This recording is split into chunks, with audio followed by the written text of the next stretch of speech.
Hey guys, and welcome to week 7 of class. Hey, this week I just want to remind you that you have a PowerPoint assignment coming up due. So you want to be getting through that, working on that. If you have questions on that assignment, please email me, contact me so I can get back to you just as soon as I possibly can. There's also an announcement for that assignment up on Canvas, as well as directions in the syllabus. So it should be fairly clear at this point. But if not, if you have questions, just let me know and I'll shoot you back a message trying to clarify.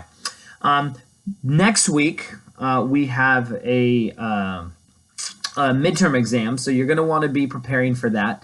Basically, it's a series of multiple choice questions, 1 point per question. It is timed, and so you'll have, I believe it's about 90 minutes for this exam. Maybe 95. I don't remember exactly off the top of my head, but it will state in the directions. But with is the case with any exam online, of course, once you open it, the clock will start ticking down.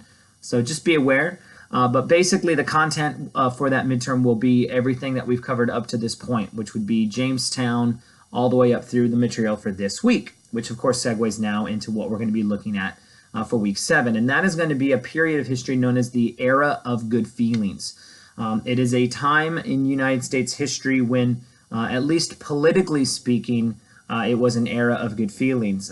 Following the War of 1812, particularly after the Hartford Convention, there is really only one sustained political party, and that is the Democratic Republican Party. The Federalists sort of fall away in large measure because they were critical of the War of 1812. And right at the moment when the Battle of New Orleans takes place and we are victorious and it creates a great sense of nationalism and American pride, they sort of come out very antagonistic against the war, and they have certain demands. There's some folks who are threatening secession, and so they look very unpatriotic, and the war effectively kills the Federalist Party. And so during this era of good feelings, you really have a period of political stability, if you will, under the leadership of James Monroe, who is the last of the founding generation.